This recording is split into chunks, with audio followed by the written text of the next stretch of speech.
कई बार questions isothermal और adiabatic पे भी वैसे भी पूछे जाते हैं, स्लोप वगैरह कैलकुलेट करना, आइसोथर्मल एंड एडियाबैटिक।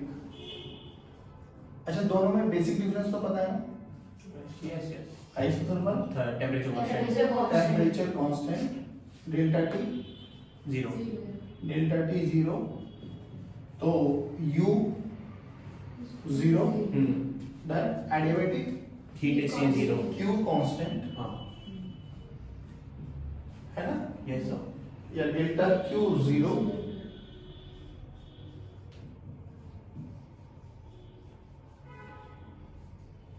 और we can say mass constant. हाँ एग्जैक्टली मास कांस्टेंट रहेगा।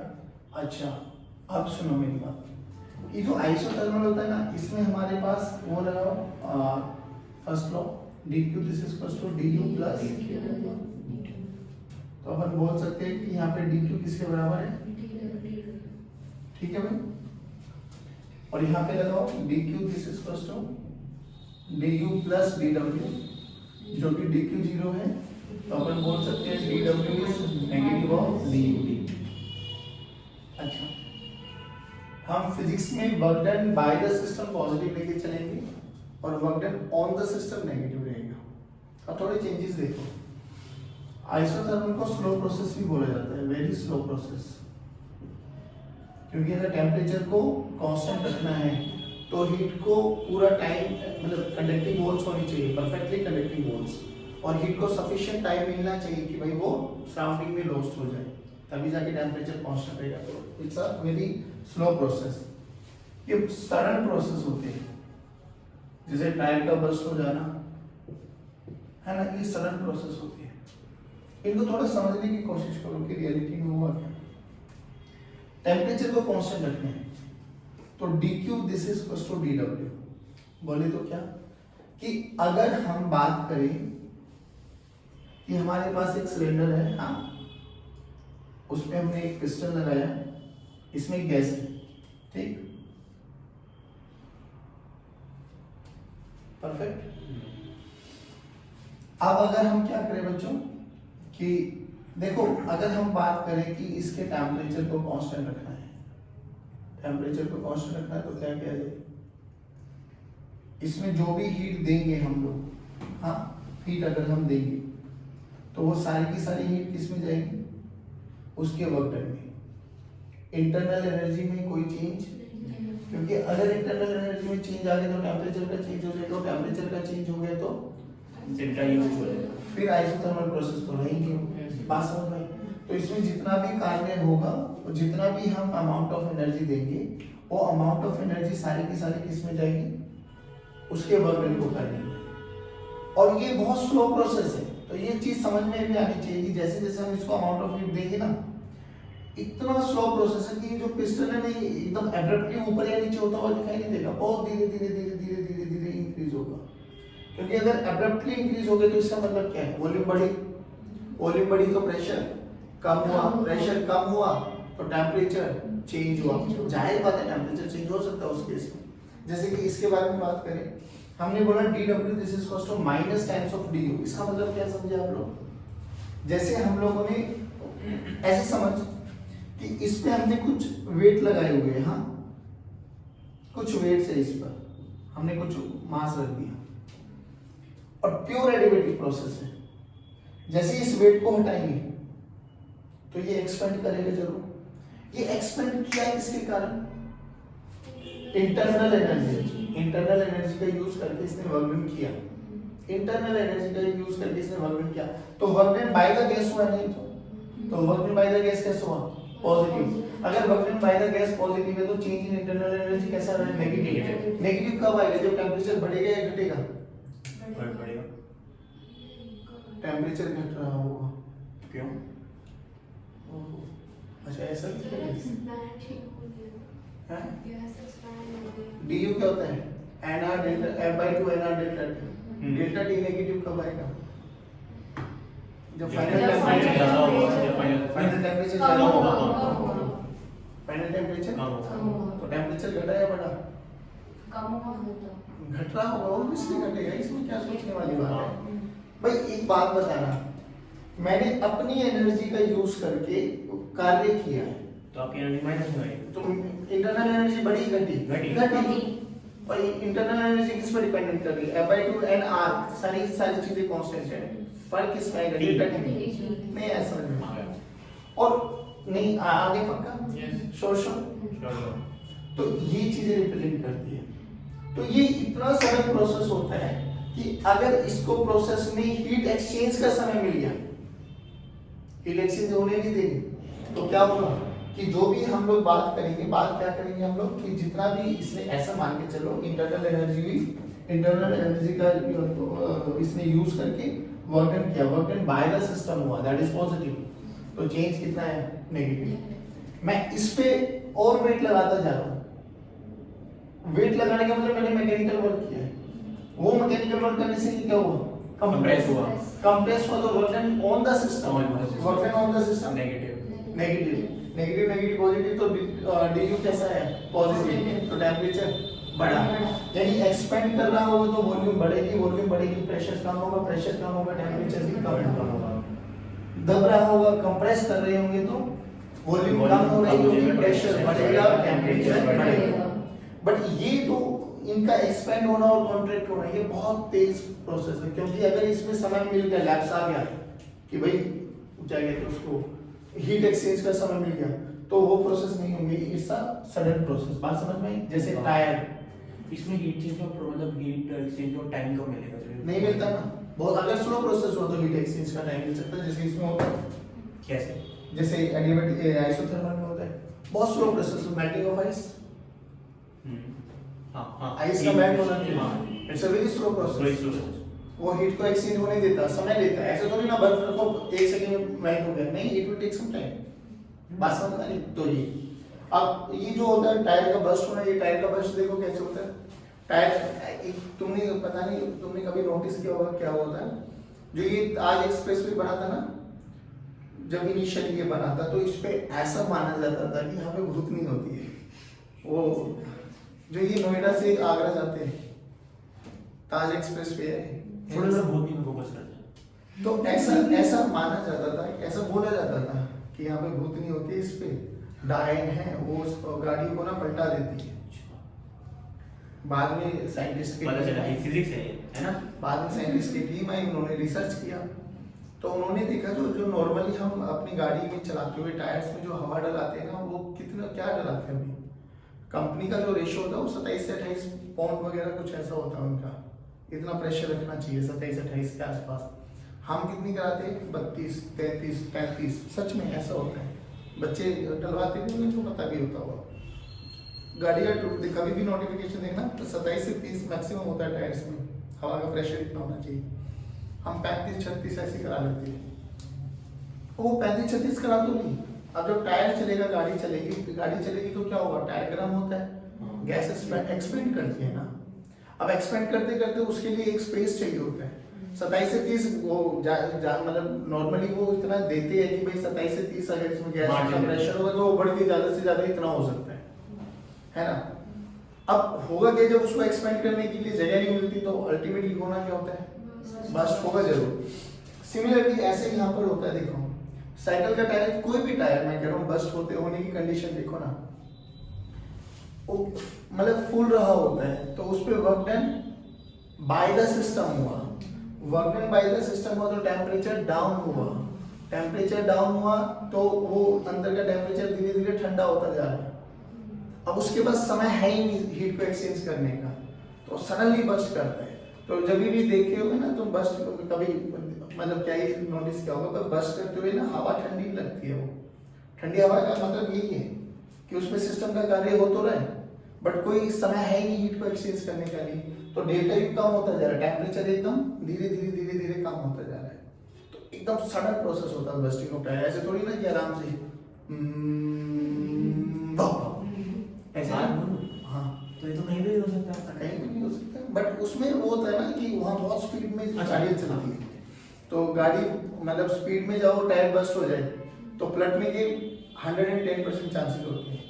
धीरे धीरे गाड़ी चली और टायर बस्ट हो तो जाएगा। लोगों को समझ नहीं है कि भूतनी नहीं है, ये पार्ट टायर बट हाँ, बाद में रिसर्च से तो पता लगा कि ऐसा नहीं है कि आप लोग बहुत हाई स्पीड से जाते हो, आपकी गाड़ी का जो प्रेशर होता है वो इनिशियली बहुत हाई होता है, तो उसको लिमिट के विद इन रख के चलो, बस फिर कोई दिक्कत नहीं। चलो बात समझ में आई?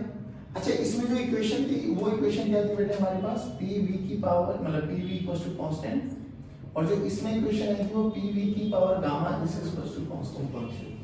दोनों का ग्राफ देखने में एक जैसा सही लगता था, बट हमें समझ में आ गया था कि कौन ऊपर कौन सा रहेगा, आइसो, ऊपर कौन सा रहेगा, ठीक है। अब हमसे स्लोप पूछा जाता है कि फाइंड आउट स्लोप, बहुत सारे क्वेश्चंस आते हैं ऐसे, ये आपके पास अलग अलग पॉइंट्स पर अलग अलग वैल्यू दे देंगे, स्लोप निकालनी आती है हमें, आ सकते हैं, कोई बड़ी बात नहीं। देखो कैसे निकालते स्लोप का फॉर्मूला बोलो, y2 minus y1 हाँ y2 minus x2 या dp by dv, यहाँ पर भी स्लोप dp by dv होगा और यहाँ पर भी स्लोप dp by dv होगा। तो अपन को क्या करना है, dp by dv slope calculate करना है। नाउ व्हाट टू डू, करना कुछ भी नहीं है, देखो p इक्वल्स टू कांस्टेंट, तो क्यों ना इसको डिफरेंशिएट कर दिया जाए, बट प्रेशर और वॉल्यूम दोनों ही वेरिएबल है, तो हमें बाय पार्ट्स करना पड़ेगा। फर्स्ट टर्म सेम, सेकंड का डिफरेंशिएशन सेकंड टर्म से, तो करो डिफरेंशिएट इसको, pressure same dv by dt plus volume same dv by dt, constant का डिफरेंशिएशन 0, dt dt दोनों तरफ कैंसिल आउट हो जाएगा। मुझे क्या चाहिए, dp by dv, तो इसको उधर लेके आ जाओ, p by v this is equals to minus dp by dv, नहीं आया बच्चों, तो dp by dv की वैल्यू क्या आ गई, minus p by v, dp by dv कितना आ गया, माइनस p by v, ये स्लोप आ गया आपके पास। डन, किसी भी पॉइंट का स्लोप कैलकुलेट करना है तो उसका प्रेशर, उसकी वॉल्यूम दे रखी होगी, रखो value, you will get the answer. नहीं है, सिमिलरली यहाँ पर भी करो, यहाँ पे भी प्रेशर और वॉल्यूम दोनों ही चेंज कर रहे हैं, आ जाओ इसको फिर डिफरेंशिएट करो। फर्स्ट टर्म से गामा नीचे, गामा की एक पावर कम, पता है ना, dv by dt plus v की power gamma constant dv by dt is equals to 0। अब यहाँ से इक्वेट करो, dt dt भी कैंसिल आउट हो जाएगा, देखो क्या बना, p गामा v की पावर गामा into v की power -1 dv this is equals to minus v की पावर गामा into dp। कर सकते हैं इसको, हाँ ठीक है हाँ। अब क्या करो, dp by dv चाहिए तो माइनस साइन इधर ले आओ, minus gamma p by v, ये भी नीचे आ जाएगा, this is dp by dv, बस।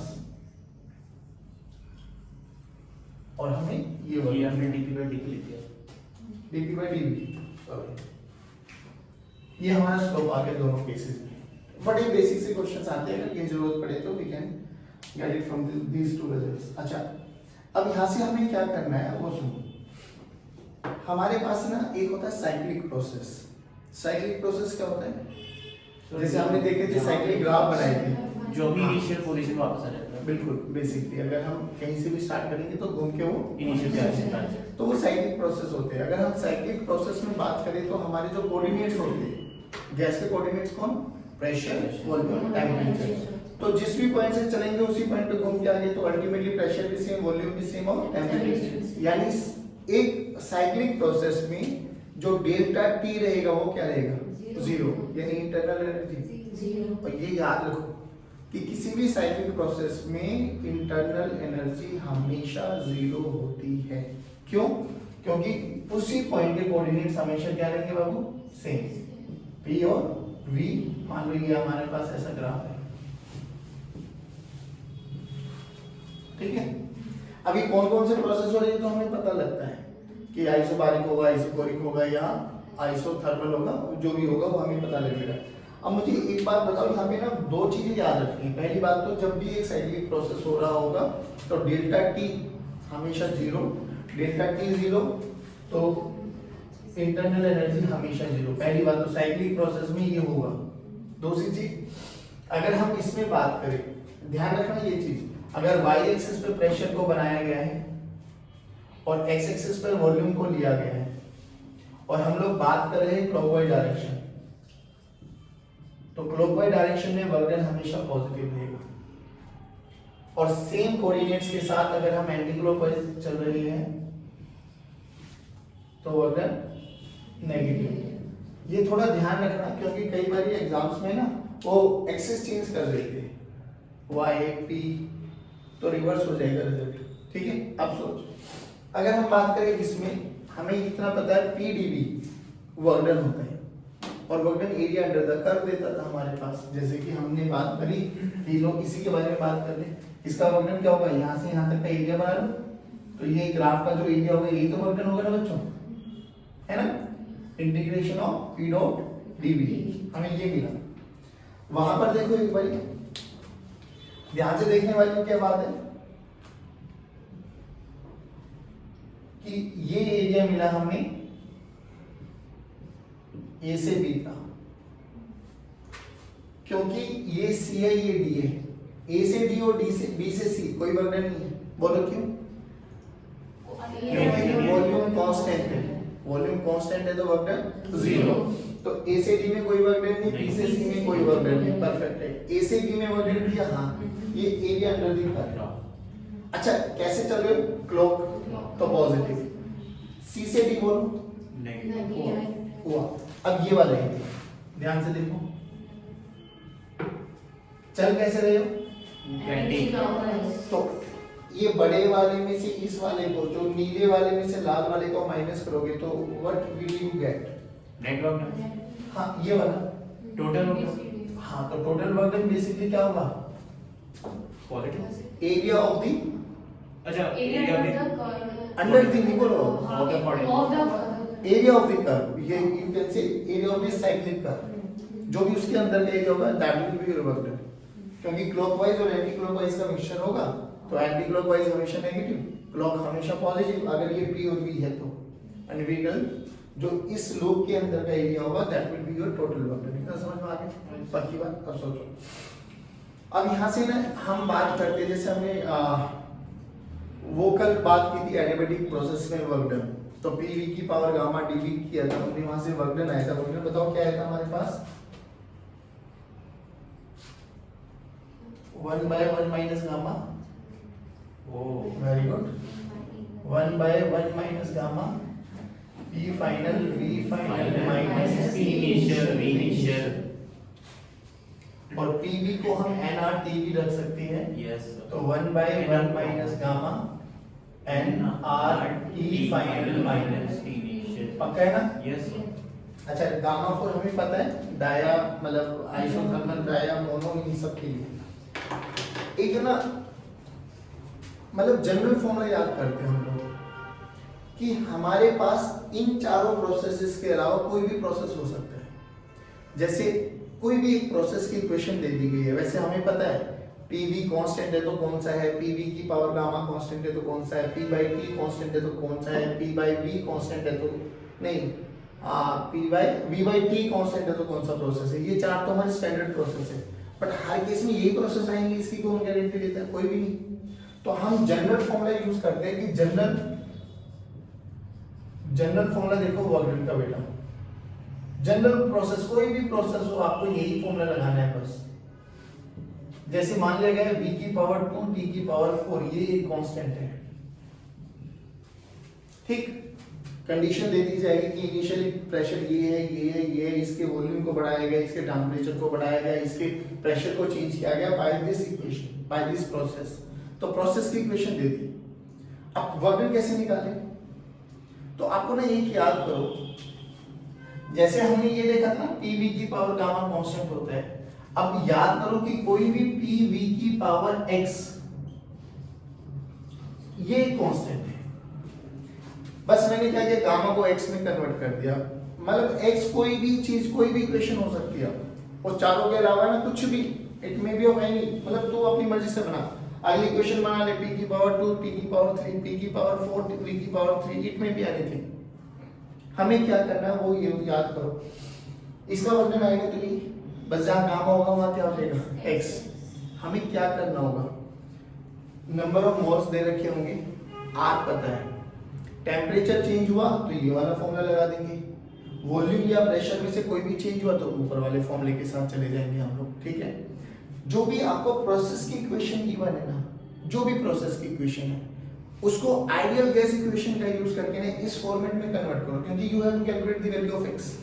देखो कोई भी फॉर्मूला लगाओ वहां पे x आएगा, अब गामा को x से रिप्लेस कर दो बस। तो वर्किंग का फॉर्मूला क्या है बेटा, 1/1 minus x nRT final minus T initial। मान लो कोई भी एक प्रोसेस हुआ जो उसके इनिशियल कोऑर्डिनेट्स थे और जो फाइनल कोऑर्डिनेट्स है, टेम्परेचर का चेंज हो गया, टेम्परेचर इनिशियली T नोट था, कुछ भी प्रोसेस लगाया उसको टेम्परेचर को 2T नोट कर दिया, तो फॉर्मूला तो ये लगाएंगे, तो समझ में आ गया। बट वर्क डन निकालते हुए क्या करें, x निकालना जरूरी है। x है क्या, pv की पावर x। तो हमें इस इक्वेशन में देखो क्या pv है क्या, नहीं v है, t तो है ही नहीं। क्या मैं t को एलिमिनेट कर सकता हूं, हाँ। कौन सी इक्वेशन का यूज करके, ideal gas equation. Ideal gas equation क्या कहती है, pv इक्वल्स टू, क्या यहां से t की वैल्यू निकाल सकते हो pv की टर्म्स में। ध्यान से देख, n और r कांस्टेंट है, n और r तो कुछ नहीं करना आपको, यहां से p की वैल्यू निकाल दो, pv by nr, pv by nr रखो यहां पर। तो देखो क्या होगा, v square pv by nr की power 4 is equals to constant है यार बच्चों। ध्यान से देख, n की पावर भी 4 चली जाएगी, r की पावर भी 4 चली जाएगी, उधर जाके वो भी कांस्टेंट है। इधर देख क्या बना, v की पावर 2, p की पावर 4, v की पावर 4 यानी v की पावर 6, p की पावर 4 इक्वल्स टू कांस्टेंट। चलो जी बहुत अच्छी बात, v की पावर 4, p की पावर नहीं, v की पावर 6, p की पावर 4 इक्वल्स टू कांस्टेंट। लेकिन सर अभी भी हमें ये इक्वेशन तो नहीं मिली, तो इसमें क्या करो, हमें p चाहिए ना, यहाँ पे p की पावर 4 है तो 1/4 रूट ले दो, तो यहाँ p v की पावर 6/4 बोले तो 3/2 इज इक्वल्स टू कांस्टेंट। तो x की वैल्यू क्या आ गई, 3/2। यहाँ पे 3/2 रखो, you will get the answer. कैसा भी प्रोसेस है, मैं अभी एक दो क्वेश्चन करा देता हूँ, बट याद करो कैसा भी प्रोसेस आ जाए आपको ये फॉर्मूला याद रखना है, ये वाला बस जहाँ गामा था वहाँ पे x कर दो। x कैसे निकालना वो ध्यान रखो, एक क्वेश्चन याद करो, pv की power x equals to constant. x कैसे निकालेंगे, कोई भी फंक्शन गिवन होगा, वो vt pv कुछ भी टर्म्स में गिवन हो, अपन को तो यहाँ से यहाँ तक इसमें कन्वर्ट करना आना चाहिए, तो आइडियल गैस का यूज करेंगे, है ना। हमें p और v चाहिए, अगर डायरेक्ट p और v दे रखा तो उससे अच्छी बात ही नहीं है। अगर pt दे दिया vt दे दिया तो उनको फिर pv की टर्म्स में लेके आना पड़ेगा, तो जो v की पावर, p की पावर बनी रहेगी, v की पावर में जो भी आएगा that will be your x। Equation रखो, x में रखो value and you will get the answer. एक दो क्वेश्चन करा देता हूं जिससे तेरा कॉन्फिडेंस बढ़ जाएगा, एक साथ करेंगे, दूसरा तुम खुद अकेले करो, ठीक है। इसको देखो, तरीका बहुत सिंपल है, मैं फिर कह रहा हूँ ये प्रोसेसेस अलग अलग हो सकते हैं, कोई बड़ी बात नहीं है, बट इसमें क्या करें, P T must be equals to alpha, जो भी टेम्परेचर चेंज हो रहा है, तो जनरल फॉर्मूला क्या है, वर्क डन का 1/1 minus x nr delta t। देखो n मोल्स दे रखे तो n की टर्म्स में आंसर आ जाएगा, तो ऊपर तो ये हो गया nr t note, 1 minus x nr t note. हमारा मेजर रोल है x निकालना, और x यहाँ से निकलेगा, जनरल इक्वेशन क्या थी, pvx इक्वल टू, बट ये pt ये tv थी, तो t को हटा, pv this is equals to, तो यहाँ से क्या करें, t की वैल्यू निकालो, pv by nr this is equals to t पक्का, उठा के हाथ पे रखो, p into pv by nr, n और r कांस्टेंट है तो p square into v this is equals to constant. अपन को तो ये चाहिए, p की पावर 1 चाहिए, तो अंडर रूट ले लो, सही करो, कंपेयर करो v की वैल्यू, x की वैल्यू सॉरी 1/2 1/2 रखो, 1 minus 1/2 1/2 2 आ गई, 2 अब ये प्रोसेस जैसे यहाँ पे p equals to alpha by t है, आप कोई भी, आप अपनी मर्जी से कोई भी प्रोसेस बोलो, कोई भी जो तेरा मन करे, v की पावर 3 into t की पावर 6 equals to तो वो रेशियो 4 और 8 p की पावर 4 t की पावर 2, तो वो भाई श्वेता 2 और 6। चलो ये होमवर्क आपके लिए कर लो सेम 3 और से 2 3, ठीक है। इधर आओ। अब देखो जनरली चीजें हम पढ़ चुके हैं, बस मुझे एक बार बता दो, आइसोथर्मल एडियाबैटिक और जब हम लोग बात कर रहे थे आइसोकोरिक, क्या सब केसेस में D Q Q net same आया था या अलग अलग आया था? अलग अलग। तो क्यू प्रोसेस डिपेंडेंट है, प्रोसेस इंडिपेंडेंट है? ध्यान से सुनो, यहाँ पे कॉन्सेप्ट आता है मोलर हीट कैपेसिटी का है। कैपेसिटी रिप्रेजेंटेड बाय सी क्या होती है? Amount of heat required to raise the temperature of 1 mole of gas by 1 degree Celsius. ये ऐसा कुछ पहले नहीं पढ़ा हुआ था। Amount of heat required to raise the temperature by 1 degree by 1 gram specific heat MS. यहाँ पर क्या होगा? Number of amount of heat required to raise the temperature of 1 mole by 1 degree. तो यहाँ पे Q का फॉर्मूला होता है, या यू कैन से डेल्टा Q का फॉर्मूला होता है NC डेल्टा T। वहां पे था MS डेल्टा T, खत्म। C निकालना होता अपन को, तो C का फॉर्मूला देखो delta Q by N delta T। अच्छा अब खुद बताओ C जो है वो प्रोसेस डिपेंडेंट है, प्रोसेस इंडिपेंडेंट है? डिपेंडेंट, क्योंकि Q आ गया ना। Q हीट है और हीट हमने देखा था Q इक्वल्स टू U प्लस W। U इंडिपेंडेंट होता है बट W डिपेंडेंट है, तो Q भी डिपेंडेंट है। कौन से प्रोसेस से आप लोग हीट मतलब वर्क डन कर रहे हो, व्हाटएवर जो भी आपको दे, इट्स अ प्रोसेस डिपेंडेंट। पहली बात 4 प्रकार की पढ़ी जाती है, जो प्रोसेस पढ़े हैं जनरल उन्हीं के लिए निकाल लेते हैं, फिर किसी के लिए भी निकाल सकते हैं, ऐसा कोई नहीं है, बट जनरली हम 4 के लिए निकाल लेते हैं। C4 adiabatic, C4 isothermal, C4 isochoric, C4 isobaric. सही? अब देखो कुछ नहीं करना, चारों केसेस का आप लोगों को डेल्टा Q पता है, रखो, we will get the answer. बोलो डेल्टा Q फॉर एडियाबैटिक 0, तो 0। Delta T for isothermal in 0। हाँ बट डेल्टा T पूछ रहा हूँ ना मैं, डेल्टा T 0, तो ये कितना हो गया? इनफिनिटी। यानी ये तो समझ में आ गया जो C की वैल्यू है 0 से लेके इनफिनिटी के बीच में लाई करती है, तो C की वैल्यू कहाँ से कहाँ? 0 से इनफिनिटी के बीच में। ठीक है ना? अपन ऐसे कर सकते हैं, ठीक है ना? अब देखो CVCP, ये तो स्टैंडर्ड टर्म्स है कि specific molar heat capacity at constant volume and at constant pressure. अब मुझे इतना बता दो, CV के केस में C आइसोकोरिक प्रोसेस है, वर्क डन 0 हो गया था, तो बचा क्या था? F/2 NR delta T, Q तो बचा था, तो वो U ही Q के बराबर है, तो रखो F/2 NR delta T divided by N delta T। Delta T ने डेल्टा T को माना, तो F/2 into R। बस यही है CV। जहां पर भी अभी इक्वेशंस में तुमने FR/2 लिखा होगा उसको CV से रिप्लेस कर दो। बहुत सारे क्वेश्चन में CV डायरेक्ट दे दिया जाता है, तो बस याद रखना जहां पर भी F/2 आ रहा है वो CV आपका। बोलो CP के केस में वर्क डन कितना आया था? NR डेल्टा T, और वो कितना आया था? F/2 NR delta T। तो plus R NR delta T common F/2 + 1 है ना, तो Q की वैल्यू कितनी आई थी? F/2 + 1 into NR delta T divided by N delta T, तो ये क्या आ गया? F/2 + 1 into R। ठीक है ना? ध्यान से देखो CP का फॉर्मूला देख, F/2 into R + R लिख सकता हूँ, F/2 R CV, तो CP + R, तो CP - CV दिस इज कौन सा फॉर्मूला बताइए? Mayor formula.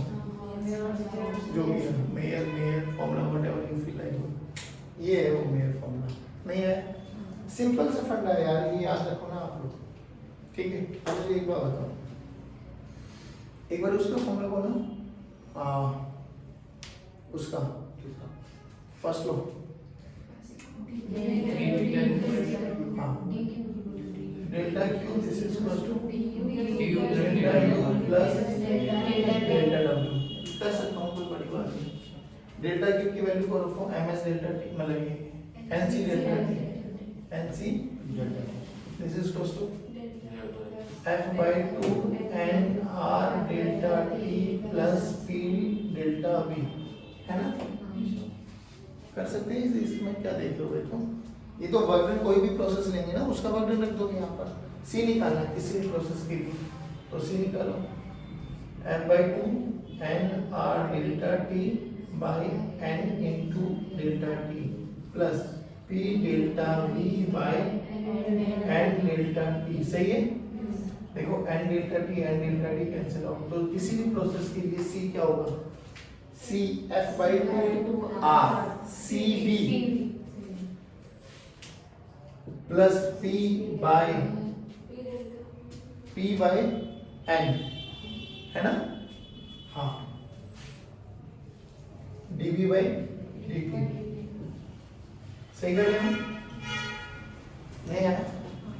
ध्यान रखना, ये CV कांस्टेंट वॉल्यूम, उस प्रोसेस में कांस्टेंट वॉल्यूम हो इसकी कोई गारंटी, क्योंकि ये तो एक टर्म आ गया इसके बराबर, तो वो प्रोसेस तो कुछ भी हो सकता है, इट में भी एनी प्रोसेस, किसी भी प्रोसेस के लिए मैं C निकाल सकता हूँ। बस मैं तो ये कह रहा हूँ, ये वाला इक्वेशन याद रखो ना, क्योंकि वैल्यू को NC डेल्टा T, F की वैल्यू, U की वैल्यू तो ये, और वर्क डन हम देख लेंगे, वर्क डन तो हमेशा सभी प्रोसेस का आता है, और जहाँ जनरल फंसेंगे उसके लिए अपन ये वाला प्रोसेस यूज करेंगे।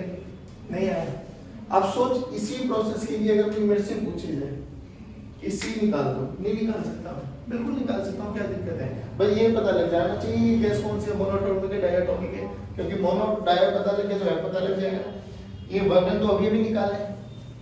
इसी केस के लिए अगर मैं बात करूँ, मेरे से बोल दिया जाएगा मोनोटोनिक गैस है, हाँ तो मोनोटोनिक गैस है तो देख NC डेल्टा T, N पता है, N मोल्स है, डेल्टा T पता है, T नोट है, पता लग गया। इधर देखो मोनोटोनिक है तो 3, N की वैल्यू है, R की value 8, T plus work done अभी निकाला 2nRT नोट, रखेंगे C की वैल्यू आ जाएगी। नहीं आया समझ में? पक्की बात है? चलिए, thank you very much, have a good day, God bless.